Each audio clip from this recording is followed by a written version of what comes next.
Eu vou seguir esse outro conjunto de slides, ele não é da turma de vocês, mas pelo menos ele tem as imagens. A gente vai falar sobre sistema monetário, macroeconomia. Toda vez que a gente vai num restaurante ou comprar alguma coisa, a gente precisa pagar por isso. E como que a gente paga? O que a gente usa? Ou a gente usa uma nota de dinheiro meio velha, meio rasgada e já usada e já passada de mão em mão, ou a gente usa um pedaço de plástico com limite, com crédito para pagar essa comida. Então a gente precisa do dinheiro para comprar as coisas, bens e serviços na economia, e o dinheiro serve para isso. Moeda, no conceito de moeda aqui para a gente, é dinheiro, cheque, cartão de débito, tá? Que tenha fundo, vamos dizer assim, ou crédito no banco, porque às vezes você não tem o dinheiro, mas você tem o crédito, você pega no seu limite. Então, dinheiro, cheque ou cartões são aceitos e são considerados dinheiro, tá? Eles não têm valor intrínseco. O que é valor intrínseco? Se você pegar uma nota de 100 reais, quanto vale a nota de 100 reais? Não tem valor. Ela pode comprar 100 reais em serviços e mercadorias, mas ela não tem o valor da nota. Tá? Ao contrário de, por exemplo, aquelas moedas de R$ 1 que são colecionáveis da Copa. Existe um valor para aquela moeda, porque aquela moeda não é só uma moeda, é um ativo. Tá? Bitcoin dizem que é moeda, mas vocês vão ver que, conceitualmente, Bitcoin não é uma moeda, é um ativo financeiro, porque ele não cobre algumas características da moeda.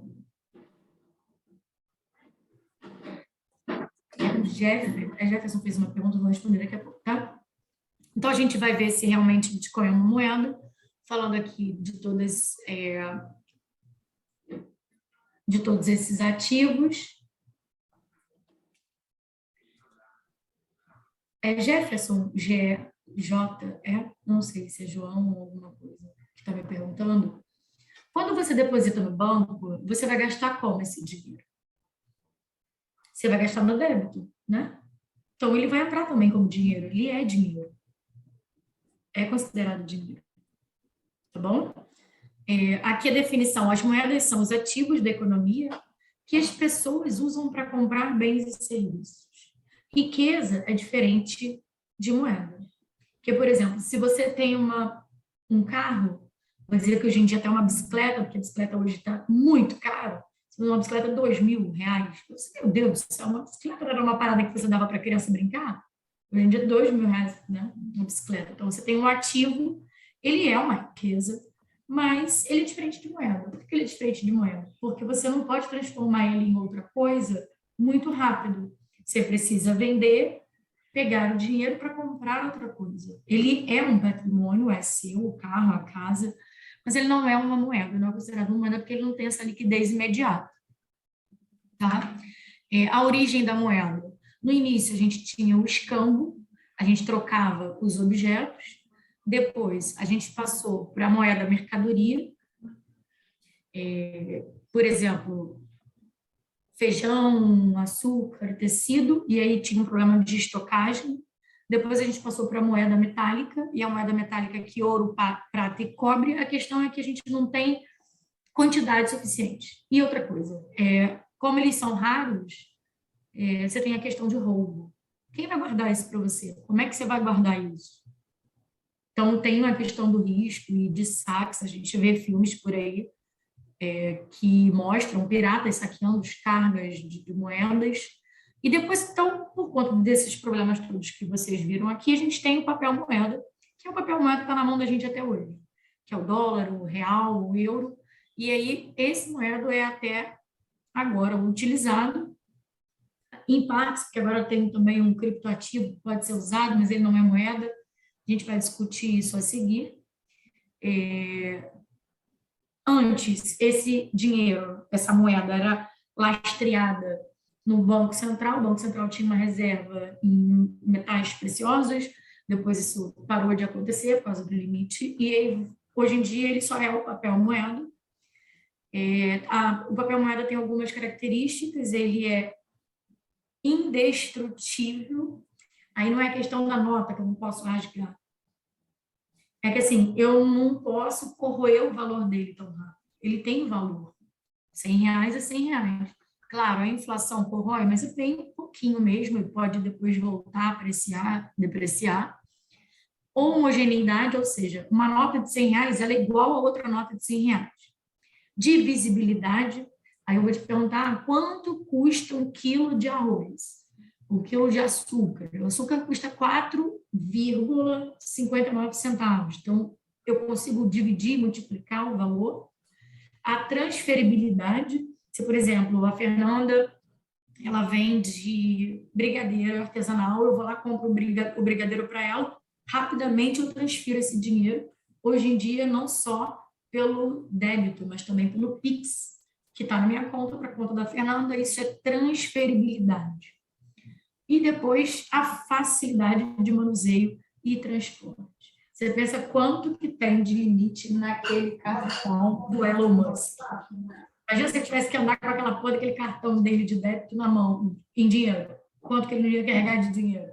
Ele não nem conseguia gastar aquele dinheiro todo. Já que sai com um saco de dinheiro nas costas. Então, é fácil de manuseio, porque você tem um cartão de débito que equivale à moeda para manusear. Então, a gente tem essas características da moeda. Aqui eu vou entrar falando um pouco do Bitcoin e dos outros ativos. Ele não completa a função clássica de uma moeda, meio de troca, unidade de conta e reserva de valor. Bom, meio de troca. Eu posso pagar alguma coisa com criptoativo? Eu chamo de criptoativo porque não é criptomoeda, para mim não é moeda, mas é uma definição muito pessoal. Posso comprar alguma coisa com Bitcoin? O que vocês acham? Aí onde vocês moram, aqui acabou de cair um tempo. Tá chovendo muito. Daqui Muito também. mesmo. Pelo menos no final de semana, domingo, fez sol. Tá chovendo bastante. E sim, a loja de quê? Eu não sei, Gabriel, vou pesquisar. Então, o criptoativo é aceito, de certa forma, ele é aceito no mundo todo. Por quê? Porque eu posso fazer um cartão de crédito, de débito, que está em Bitcoin, ou está em outro criptoativo, e passo o débito. Ele faz a conversão na hora. Qual o problema Qual o problema para mim aqui? É reserva de valor. Porque hoje eu posso estar rica e amanhã estar pobre. Depois ficar rica de novo, depois ficar pobre. Por quê? Porque, para mim, ele não cumpre uma função clássica da moeda, que é a reserva de valor.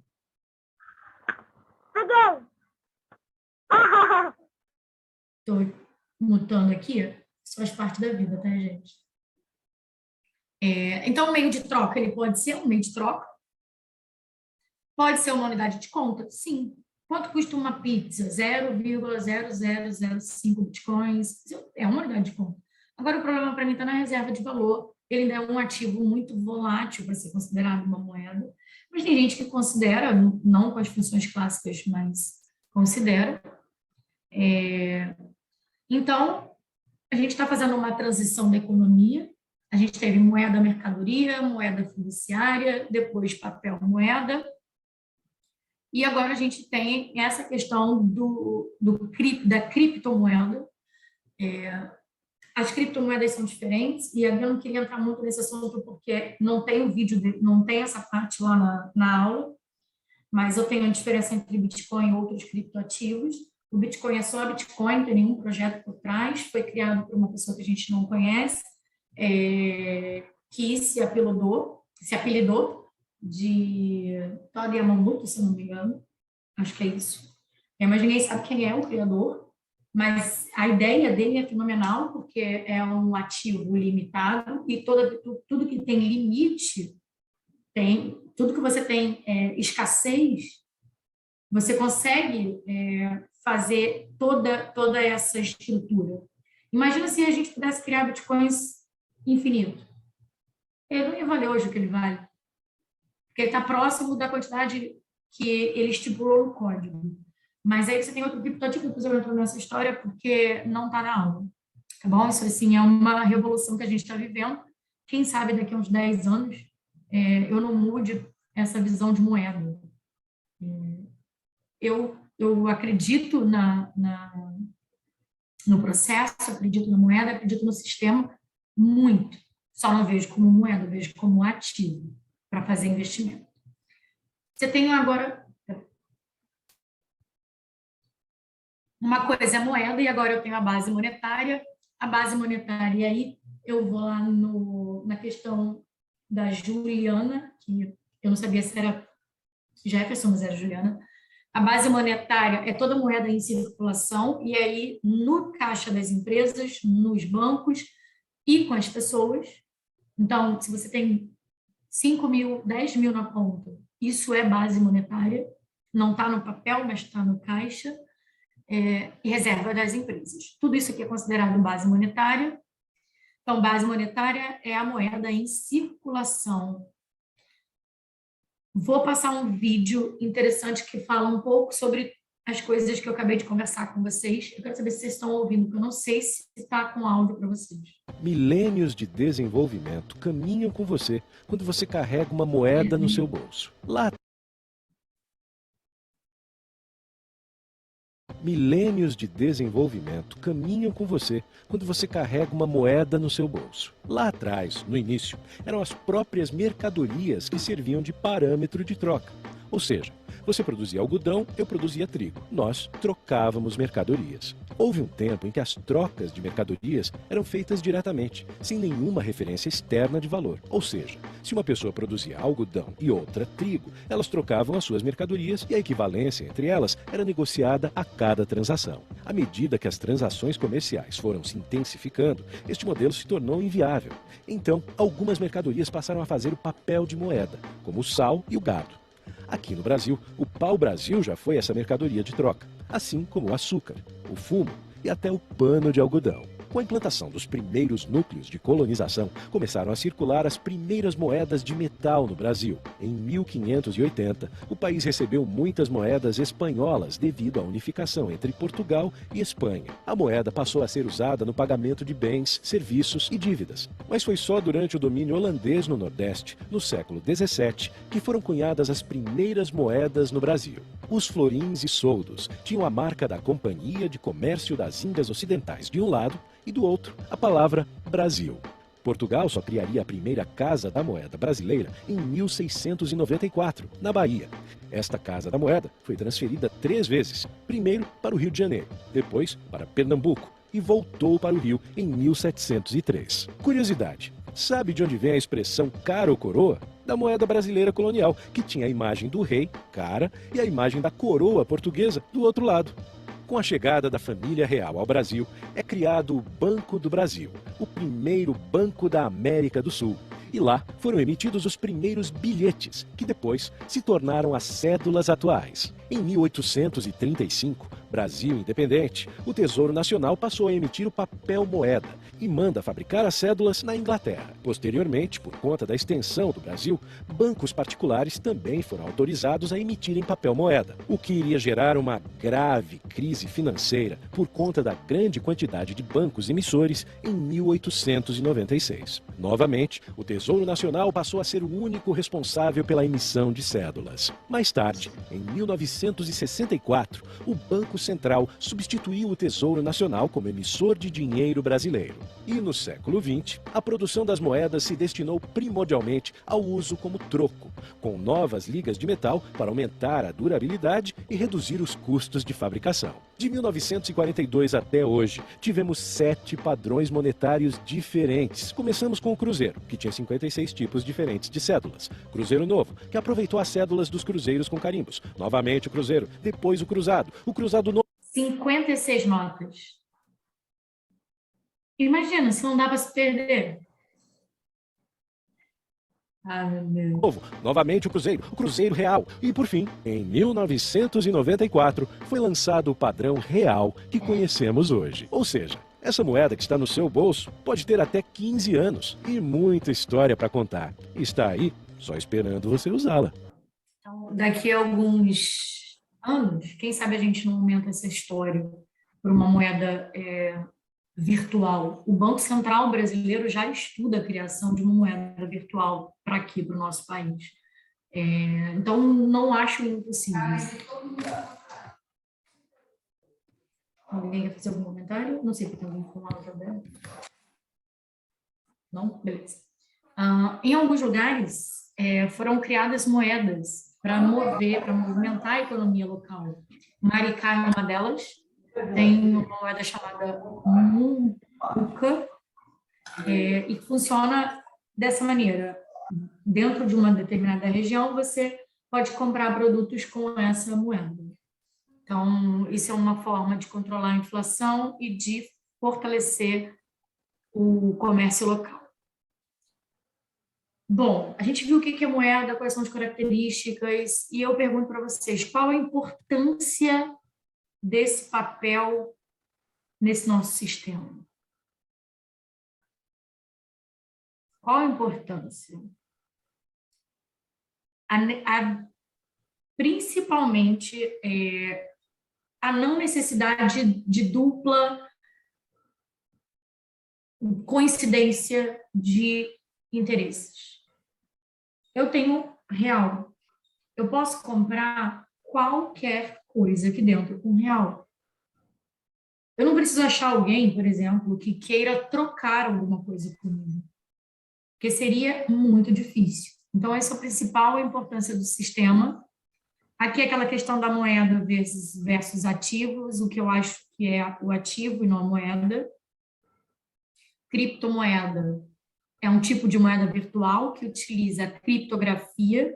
Só para vocês terem uma ideia, tá? Criptografia, quando eu mando um WhatsApp para vocês, para um aluno ou para alguém, e eu dou um end para enviar, esses dados são criptografados. Só a pessoa que vai receber que consegue entender a mensagem, tá? Então, ela vira um código e aí passa para a pessoa que é devida. Um e-mail também tem assim. Então, criptografia é muito utilizado e é utilizado no mercado financeiro direto para fazer transações financeiras. E é assim que as informações passam de um lugar para outro. Da mesma forma que a moeda tradicional possui números de séries ou listras ocultas, para a gente saber se a moeda é verdadeira ou não, existe código em criptoativo para cada criptoativo, tá bom? Satoshi Nakamoto, o nome do criador, que ninguém sabe quem é, foi logo depois da crise financeira de 2008 que isso aconteceu. Sejam bem-vindos. Não vou passar o vídeo, porque eu já passei para vocês, não vai ficar apertado o tempo. Por que a gente demanda moeda? Por que eu quero dinheiro? Primeira coisa, para comprar. Porque tudo que está aqui à nossa volta é comprado. A energia elétrica que vocês estão usando, a internet, a cadeirinha que estão sentados, a comida que comeram, tudo é comprado. Então, comprado com o quê? Com moeda. Então, eu preciso de moeda para comprar. Então, o motivo é a transação, o primeiro motivo. O segundo motivo é a precaução. Por que as pessoas guardam dinheiro? Porque as pessoas têm medo do futuro, o futuro é incerto, e às vezes você fala, poxa, não sei se eu vou perder meu emprego, não sei como é que vai ser a situação, não está muito boa, e você guarda para você consumir depois. Então, esse é o segundo motivo, que é a precaução. Por isso que você pega o dinheiro e guarda o dinheiro. O terceiro motivo é reserva de valor. A reserva de valor é quando os indivíduos têm incerteza em relação ao futuro e guardam essa moeda. Na verdade, ela está ligada com a incerteza. A reserva está ligada com a incerteza e a especulação. Perdão, especulação é a última. Precaução. Então, a precaução está ligada à incerteza com relação ao futuro. Então, as pessoas reservam valores na sua conta ou em casa para isso. O outro motivo é a especulação, E aí é quando as pessoas têm alguma oportunidade de comprar um ativo que acham que está barato para vender depois mais tarde. Então, você demanda dinheiro, moeda, para precaução, especulação e incerteza, para consumir depois. Esses são os motivos. Alguma coisa eu posso ir? Pode ir, beleza? Jaqueline, pode? Mariana? Beleza, Jaque, obrigada. Obrigada, Anderson. Bom, eu sei o que é moeda, eu demando moeda, eu sei para que eu demando moeda. Mas o que eu estou levando em consideração para querer dinheiro, para querer moeda? O que influencia a demanda de moeda? A demanda de moeda é influenciada por algumas variáveis que a gente já viu ao longo do curso: a taxa de juros, aumento da produção de bens e serviços e inflação. A inflação, como a gente viu, se eu não me engano, no segundo módulo, está ligada à taxa de juros. E a gente vai ver um pouco mais sobre isso agora.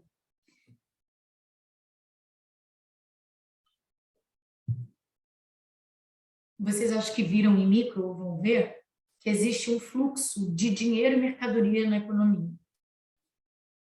A gente vende nossas horas de trabalho para as empresas. As empresas usam isso como insumo e outros insumos, produzem. Depois que elas produzem, elas vendem para as famílias. E as famílias compram com o dinheiro que trabalharam. Então, quanto mais você produz, mais dinheiro você quer, né? Você demanda na economia. A taxa de juros tem uma movimentação contrária. Eu vou falar para você, por exemplo, Sabrina tem R$2.000 na conta. Eu digo para ela o seguinte: Sabrina, você pode me emprestar esse dinheiro? Eu sou o governo. Você pode me emprestar esse dinheiro e eu te pago 15% daqui a um ano? A Sabrina vai fazer a conta, assim, 15%. Se eu não vou usar agora, não estou precisando agora, eu vou emprestar. Isso quer dizer que a Sabrina comprou um título público.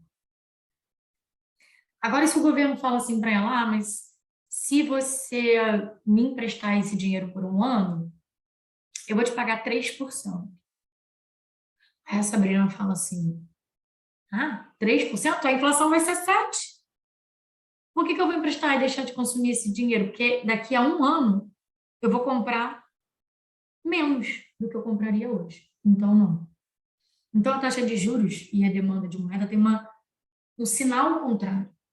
Quanto maior a taxa de juros, menos você vai querer o dinheiro na hora para gastar. Você vai querer investir. Alguma dúvida? Eu posso seguir.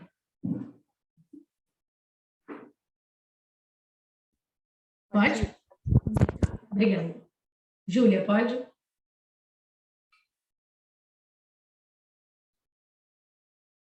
Posso repetir sim, Jaque. Isso. Aqui vai ficar mais fácil de entender um pouquinho. A demanda de moeda é uma função de duas variáveis. Eu posso escrever a demanda de moeda em função de duas variáveis. Y, que é a produção, produto, PIB, e juros. Quando o PIB aumenta, quer dizer que a economia produziu mais. Se a economia produziu mais, esse que a economia produziu vai ser vendido. Então, as pessoas vão precisar de dinheiro para isso. Então, essa relação é positiva.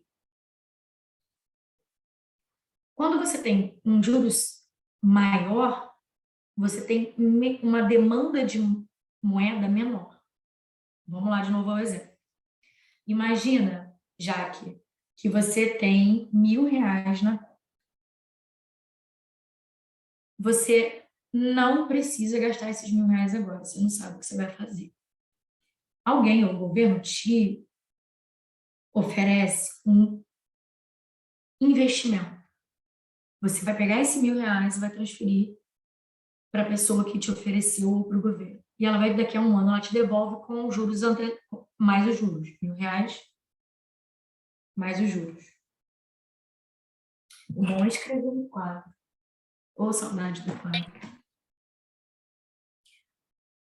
Se o governo pagar para você, por exemplo, 15%, você vai pensar: para facilitar 4.100. Bom, qual é a inflação daqui a um ano? a expectativa de inflação daqui a um ano é de 7%. O que é inflação? É o aumento generalizado de preços. Como é que estão os preços hoje, gente? Quem vai ao mercado e quem faz compra de casa? Tá um absurdo, professora. Tá um absurdo. Cara, você vai com R$ 500, você não compra comida por mês. E o nosso salário mínimo é 1.000 e pouco. É bizarro. Tá tudo muito alto. Então, a inflação é o aumento generalizado de preço. E mais, combustível, gasolina tá caríssimo. Caríssimo, caríssimo. E tudo que você come, consome, chegou em você através de quê? De um caminhão, né? De um avião, de algum meio de transporte, porque não foi produzido aqui. O arroz não é produzido no Rio de Janeiro, ele tem que vir do sul. Então, isso aumenta o custo do produto. E esse custo é repassado parte para o consumidor. Daniel, beleza, você é da outra turma, né? Seja bem-vindo. A gente está conversando aqui um pouco sobre economia. Essa aula está gravada, você não precisa se preocupar, tá bom? Voltando à inflação. A inflação esperada para esse ano de 2022 é de 7%. Ou seja, esse R$ 1.000 que você tem hoje, daqui a um ano, ele vai comprar menos. Porque você vai precisar de mais reais para comprar a mesma comida. Isso é um exemplo simples, tá? Fora o restante. Tá tudo difícil. Transporte. Serviços. Tem serviço que a gente consegue não fazer. Tá? Por exemplo, os meninos cortavam o cabelo de 15 dias. Dá para aguentar um pouquinho mais, você já não corta 2 vezes por mês. As meninas e a manicure, não vou nem mostrar minha unha aqui, já não é feita, já tem 50 anos. Vou fazer minha unha para... E é caro. E eu não estou saindo de casa, porque faço tudo aqui mesmo, ninguém vê de perto. Se vocês não vão ver de perto, eu vou desafio. Eu posso, em vez de fazer a unha de 15 dias, fazer uma unha uma vez por mês. Eu vou cortando o serviço. Comida já é mais difícil. Aí a gente começa a mudar a marca. Já não compra mais queijo, compra outra coisa. Já não compra mais presunto, compra mortadela. Eu amo mortadela. Pão, mortadela e Coca-Cola não existe, gente. Ou coisa boa, né? Que é você acordar depois de ressaca e beber um copo daquela Coca-Cola cheia de gelo, um pãozão com mortadela. A questão só é bota manteiga ou não bota manteiga. Alguém bota manteiga no pão com mortadela aí? Eu boto. Gente, na minha vida inteira, eu nunca coloquei. Uma amiga veio aqui em casa e falou assim, gente, ninguém come pão com mortadela sem manteiga. Eu falei, gente, eu como desde criança. Se tem uma coisa, não tem a outra. Não é para ter. Aí ela falou assim, então prova. Olha, é muito diferente. Eu nunca tinha provado pão, mortadela e manteiga. Você não gosta, Juliana? Adoro mortadela. Então, aí agora manteiga. Então você vai trocando. As coisas são muito caras. Então, voltando ao investimento.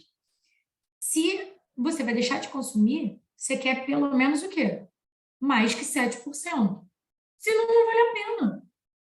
Melhor você gastar. Então, se o governo ou alguém que está te oferecendo esse investimento vai pagar 5% em um ano, você não vai querer. Por quê? Porque é melhor gastar. Se a inflação vai ser de 7%. Então, quanto maior a taxa de juros, menos você vai querer o dinheiro para gastar agora. Você vai querer poupar para consumir depois e consumir mais. Entende? Então, por isso a relação negativa.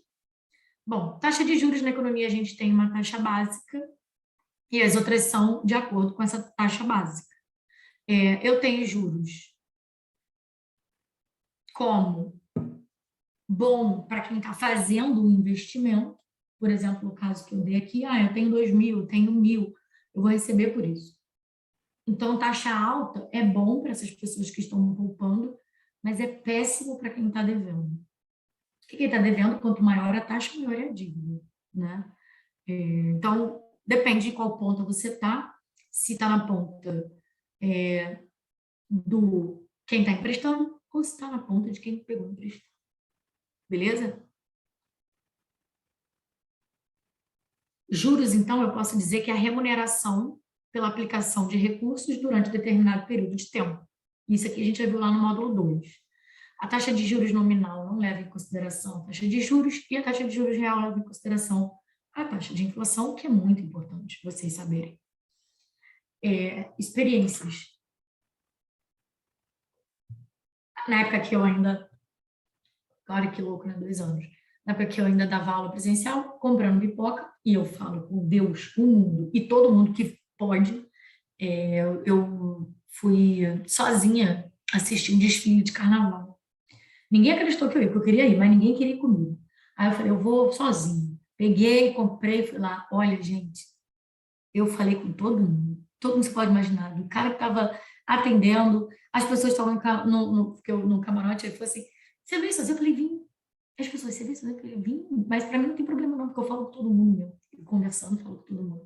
Eu falei com o cara da pipoca, naquela época, 2 anos atrás. Falei para a moça assim, moça, a pipoca tá cara, né? O senhor tá cobrando aí R$10 por uma imagem de pipoca, mas por causa da inflação, né? Aí o velho olhou para mim e falou assim, filha, o que é a inflação? Aí eu parei e pensei assim, cara, é verdade. As pessoas vivem e não sabem o que é. Não sabem real o que é. Aí eu expliquei para ele. Não sabe o que o senhor compra? O que o senhor compra para estar aqui? O gás, o óleo, o queijo, a pipoca, o sal, o saquinho. O que aconteceu com o preço disso tudo? Aí ele, filha, aumentou tudo. Aí eu olhei para ele e falei, é isso que é inflação. E aí o senhor decide se vai repassar isso para o seu consumidor ou não vai repassar para o seu consumidor. Aí ele falou, mas filha, se aumentar mais do que isso, eu não vendo. Então, assim, para mim, ele sabe a economia, ele só não sabe o nome. Então, inflação é isso que corrói o nosso poder de compra. Uma coisa é, você há 3 anos ganhava R$1.000. E hoje ganha R$1.000. Cara, é completamente diferente. Porque o seu poder de compra diminuiu. Por que seu poder de compra diminuiu? Por causa da inflação, por causa do aumento de preços. Então, a taxa de juros aqui está relacionada à inflação. Ela influencia no consumo das famílias. Então, dependendo da inflação, da taxa de juros, eu vou consumir agora ou depois. Influencia as decisões das empresas, principalmente aqui no investimento. E aqui eu quero lembrar para vocês aquela equação. Espera aí.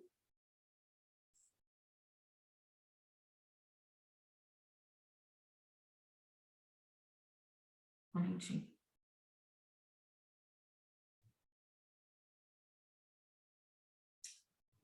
Do PIB. Então, o PIB também pode ser escrito como demanda efetiva, demanda agregada, é igual ao consumo das famílias, mais investimento, mais gasto do governo, mais exportação líquida. Então, aqui é a economia. O consumo cresce, a economia tende a crescer. O investimento cresce, a economia tende a crescer.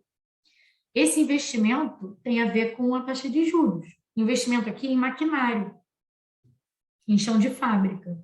Tudo isso é financiado, porque as máquinas são muito caras. Normalmente, eles são financiados. Então, quanto maior os juros, menos vai ter investimento. Por quê? Porque fica caro comprar uma máquina. Então, é dessa equação aqui que a gente tira essas conclusões. O PIB, também pode ser representado por I, é igual a D, que é igual ao consumo, mais investimento, mais gasto do governo, mais o setor externo líquido. O que é isso? Exportação menos importação. E é isso que eu estou falando aqui à frente.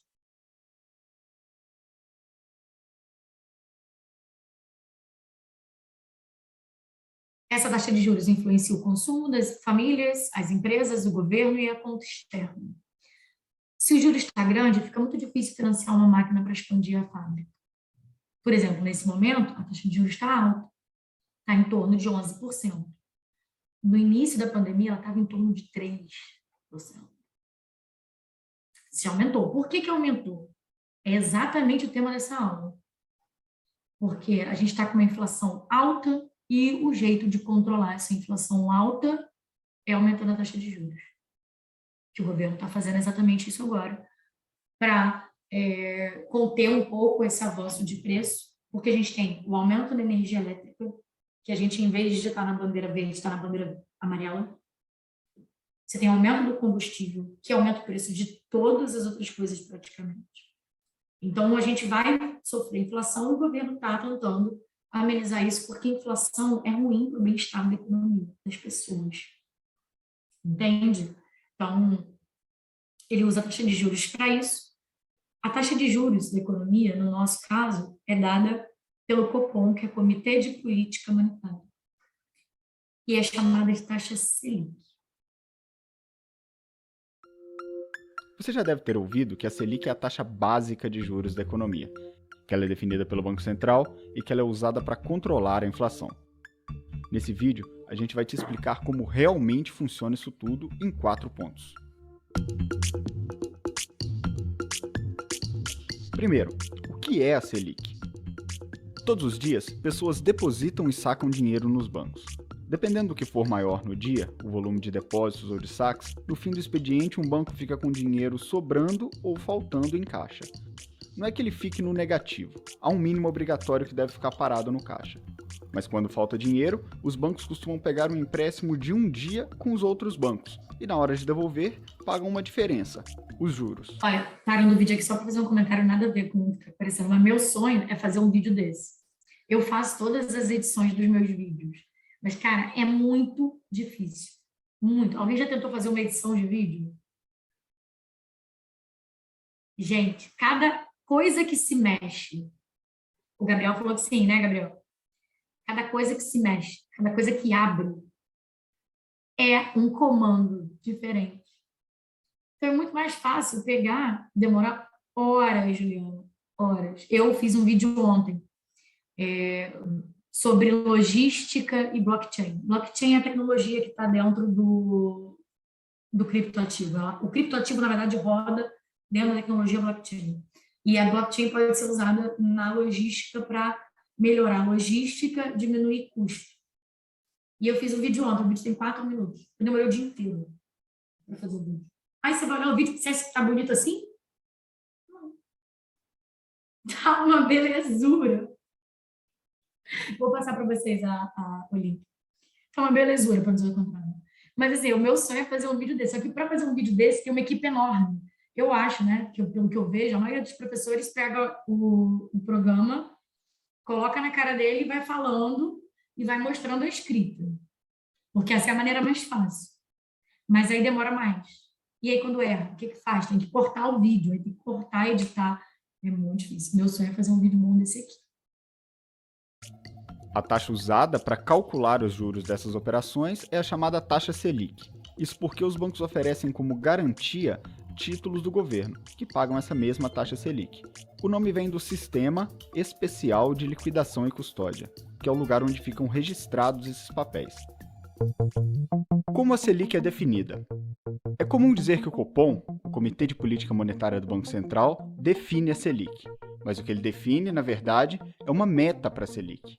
O Banco Central não impõe por decreto a taxa a ser seguida.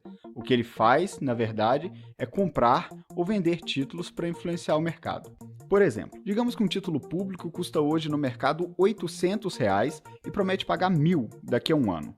Isso quer dizer que os juros desse título são de R$ 200, ou 25% em um ano. Se o Banco Central quer fazer essa taxa subir, ele aumenta a oferta de títulos no mercado. Pela lei da oferta e da demanda, o preço cai. Passa, digamos, para R$ 700. Aí todo mundo compra porque, afinal, está mais barato. Assim, aumenta a diferença entre o dinheiro investido e o que vai ser recebido no futuro. Ou seja, aumentam os juros. O Banco Central induz, assim, uma nova taxa Selic, mais alta. Mas se o Banco Central quer baixar a taxa, ele vai ao mercado e compra títulos públicos. Aumenta a demanda e o preço sobe. Passa, digamos, para R$ 900. Os novos juros, portanto, vão ficar mais baixos. Por que a Selic afeta a sua vida? Uma premissa básica do mercado é que a taxa de juros varia de acordo com o prazo e com o risco de inadimplência de um empréstimo. Quanto mais longo o empréstimo e quanto menos certeza o credor tem sobre a possibilidade de ver seu dinheiro de volta, maior é a taxa de juros cobrada. Um empréstimo de um dia de um banco para o outro, lastreado em títulos públicos, é uma operação de baixíssimo risco. Por isso, a Selic é chamada de taxa básica da economia. O banco usa essa taxa para calcular os empréstimos mais arriscados. Sobe a Selic, sobem as outras taxas. Cai a Selic, as outras também caem. A taxa do seu empréstimo no banco é necessariamente muito maior que a Selic. Você não pode dar a garantia do Tesouro Nacional e seus empréstimos não são só de um dia. Por último, como a Selic influencia a inflação. No Brasil, a taxa Selic é o principal mecanismo de controle da inflação. De uma forma simplificada, funciona assim. O dono de uma loja tem 10 bicicletas. À vista, elas custam R$1.000. Num cenário em que a economia vai bem e que os juros estão baixos, existem 15 pessoas na vizinhança dispostas a pegar empréstimos para comprar uma bicicleta. O dono da loja então tem um incentivo para aumentar o preço. Ele vai cobrar o máximo que puder até ter 10 compradores para as 10 bicicletas. Esse aumento, quando acontece em vários setores da economia, é chamado de inflação. Quando o Banco Central sobe juros, aumentando a taxa Selic, os financiamentos ficam mais caros, e isso desestimula o consumo das famílias e o investimento das empresas. Com os juros mais altos, a bicicleta de R$1.000 vai sair, por exemplo, em 12 parcelas de 100. Aí, em vez de 15 pessoas querendo comprar, só vai ter 8. Se falta comprador, o dono da loja não tem motivo algum para aumentar o preço, pode até ter que diminuir. É assim que o Banco Central usa a taxa Selic para controlar a inflação. Então, é isso que está acontecendo agora, o Banco Central está usando. Esse aqui foi o último relatório. A Selic está estimada em 13%. Aumentaram a Selic uma hora atrás, inclusive. A reunião já terminou. Não sabia que tinha terminado, porque realmente demora muito. Eu vou dar uma olhada. O que eu costumo fazer é esse aqui, é muito legal. Deixa eu mostrar para vocês. Tem coisas que vale a pena fazer aqui que não estão lá, tá? Porque lá já está gravado. A parte boa de gravar e editar é que dá para usar várias vezes. Entendeu? Então, eu usei a pandemia toda. Agora, eu não vou poder mais usar, porque vai ser presencial. 12, já um ponto percentual, estava 11,75. Só um comentário do Gabriel. O Keyframe é um programa, porque eu uso outro. Eu uso Activa. Esse Keyframe faz tudo, áudio e vídeo, que eu anotei aqui para saber. Então, teve um aumento de 1 ponto percentual. O que eu faço? Eu uso um site muito legal que eu vou mostrar para vocês. Esse aqui. Olha isso. Eu pego a ata do cupom. Essa aqui foi da última ata. E faço uma nuvem de palavras. O que é isso? Eu calculo quantas vezes aparece uma palavra em determinado texto. Para entender o que aquele texto está destacando. Vai lá, Melquisedeque. Assiste o finalzinho lá na gravação, tá? Vai com Deus e possivelmente você é da turma 1 ou da turma 2? 1? Então tá, então você já está na quarta atividade. Possivelmente vocês não terão mais nenhuma, só a outra turma, tá? Mas eu confirmo com vocês lá no site. Vai para a aula, Perfeito. né? Vai Obrigado, professor. Tchau, tchau. Então eu coloco aqui um documento, vou passar o site para vocês. É esse aqui. Ele aceita documento e ele também você pode colar o texto. Isso é muito legal para fazer análise. E você coloca aqui o texto, por exemplo, de uma matéria ou alguma coisa que você queira analisar, e você consegue ver o que esse texto está, o que está sendo mais comentado nesse texto. E aqui ainda era a inflação e a política monetária. Então, a gente tinha indícios de que eles iam aumentar a taxa de juros na próxima reunião, que foi, então, terminou agora. Eu acho que ainda não tem a ata, deixa eu ver aqui.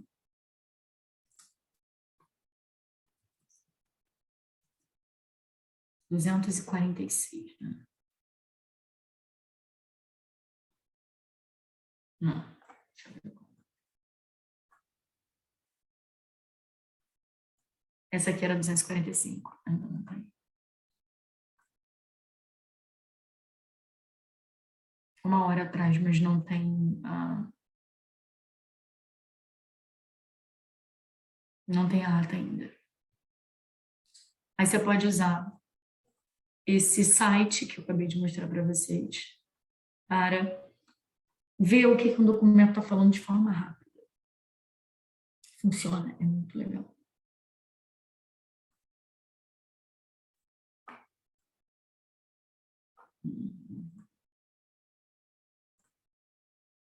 Taxa de juros. Por último, dessa aula de hoje, eu vi quem demanda moeda, e aí eu quero saber quem oferta moeda. Quem oferta moeda é o governo, o Banco Central e os bancos comerciais de alguma forma. O banco, a gente tem uma Casa da Moeda, que recebe ordens do Banco Central, do comitê, mas não é uma Casa da Moeda tão bonita quanto a série da Casa de Papel, lá Casa de Papel, da Espanha, mas é uma Casa da Moeda que produz igualzinho. E os bancos são o seguinte, a produção é o seguinte, quando o chefe do Daniel deposita o salário do Daniel na conta, você acha que o banco, Daniel, pega esse salário aí de 20 mil e deixa lá guardado? Amém, você vai ganhar 20 e vai lembrar disso. Não, ele pega parte desse dinheiro e empresta para outras pessoas, e é assim que ele ganha dinheiro. Então, por exemplo, aí o banco do Daniel pegou e emprestou esse dinheiro para mim. Eu, por exemplo, estou no negativo e peguei emprestado. Eu vou pagar juros para o banco, tá? E o banco, hoje em dia a conta corrente e a conta poupança vai me pagar um pouquinho para o Daniel. A gente nem se conhece, mas o banco faz essa operação.